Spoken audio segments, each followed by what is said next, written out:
Hasil Pilkada 2024 adalah sebuah peragaan kekalahan yang sangat telak bagi PDIP.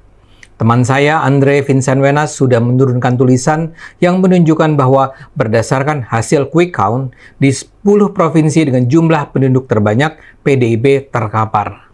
Kecuali di DKI tentunya, yang nanti saya akan bahas sebentar. Di sejumlah provinsi, Koalisi Indonesia Maju Kim sebenarnya nggak kompak. Calon yang didukung Kim di daerah-daerah itu bukan cuma satu, tapi tetap jagoan yang diajukan PDIP terjungkal.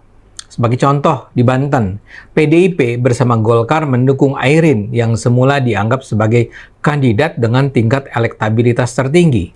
Nyatanya, Airin dan pasangannya Ade hanya memperoleh 42% suara, jauh di bawah pasangan pemenang Andra Soni dan Dimyati.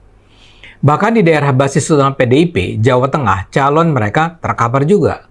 Andika Perkasa adalah tokoh yang terkenal. Dia gagah, pintar, kaya raya. Suara dukungan terhadapnya di berbagai survei prahari H semula terkesan berimbang atau bahkan unggul atas Lutfi Yassin.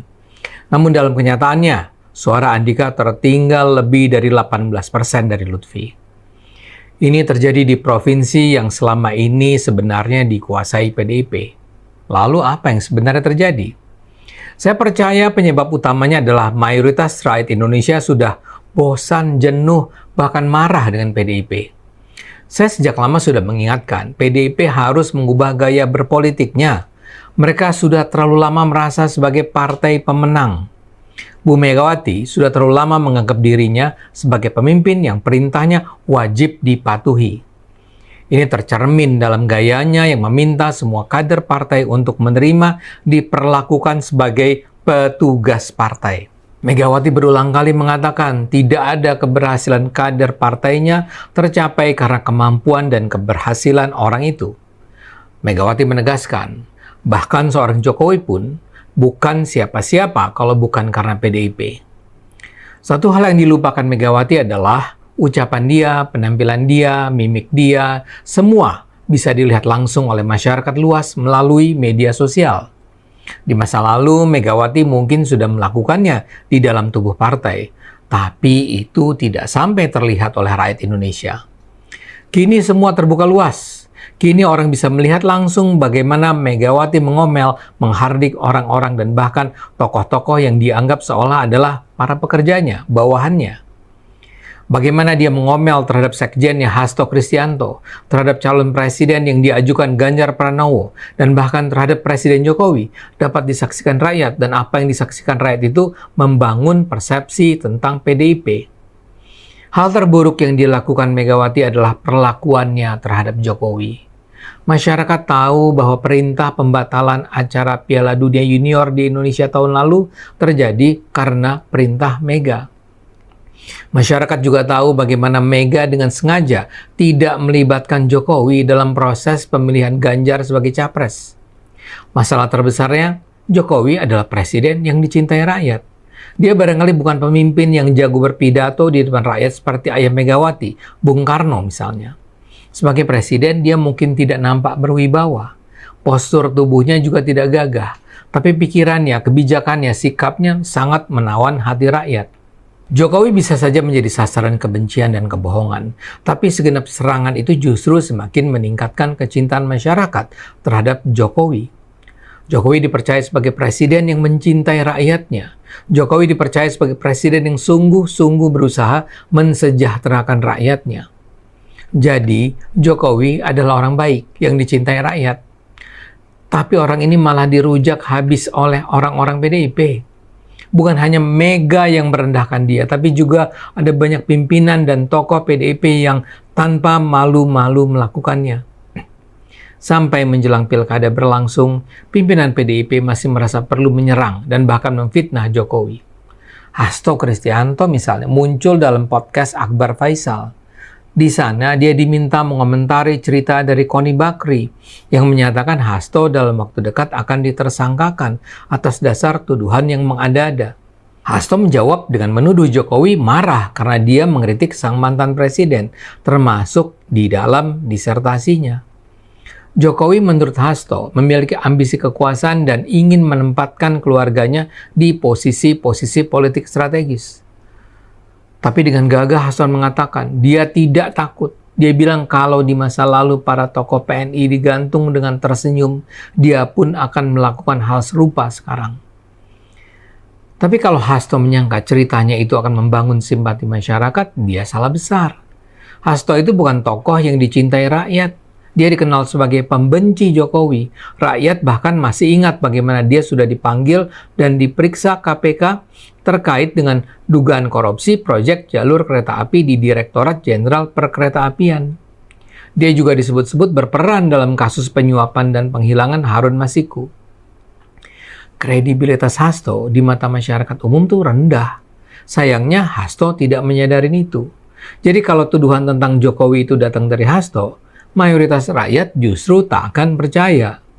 Dan lebih dari itu, rakyat melihat apa yang dilakukan Hasto sebagai contoh lain dari rencana busuk PDIP untuk menghabisi Jokowi. Tak terhindarkan rakyat marah pada PDIP. Itu menurut saya tercermin sangat jelas dalam hasil pilkada kali ini. Jokowi sendiri harus dicatat sebagai tokoh utama yang menyelamatkan sejumlah calon gubernur dari Kim. Saya yakin Jokowi sebenarnya sudah memilih untuk tidak lagi campur tangan dalam pilkada kali ini. Paling tidak sebenarnya kalau dia bisa memilih, dia tidak akan cawe-cawe. Namun persoalannya, kondisi lapangan ternyata tidak memungkinkan itu. Contohnya saja Jakarta.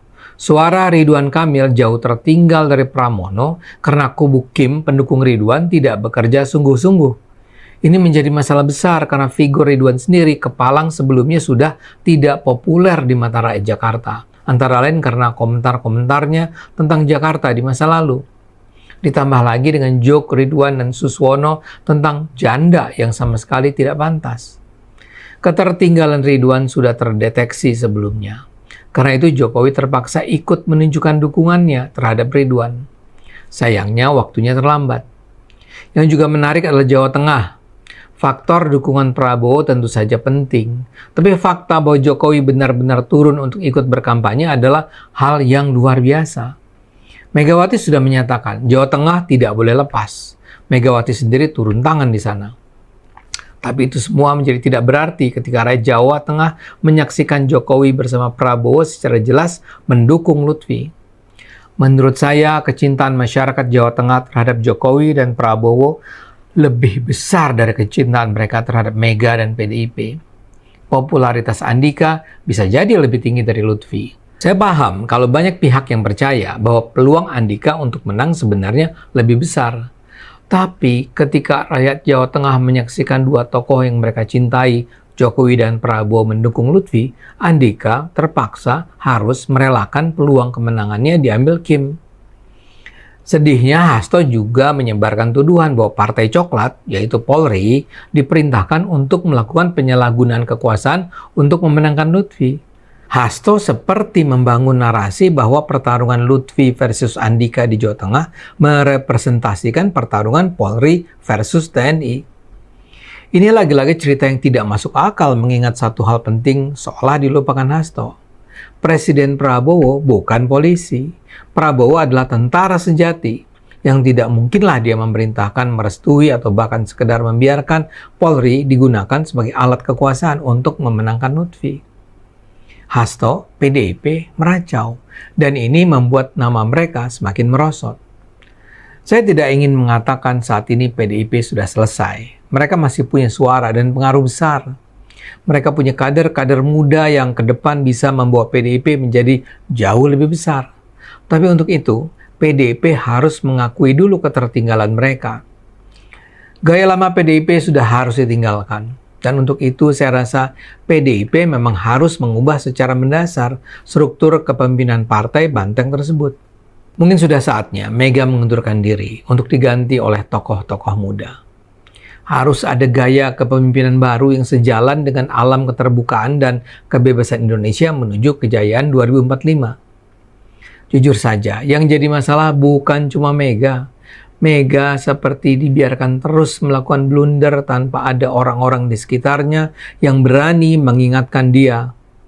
Kesannya terlalu banyak orang yang takut atau bahkan mungkin penjilat untuk bicara jujur kepada Megawati. Dan karena itu saya percaya PDIP terus menggali lubang kuburnya sendiri.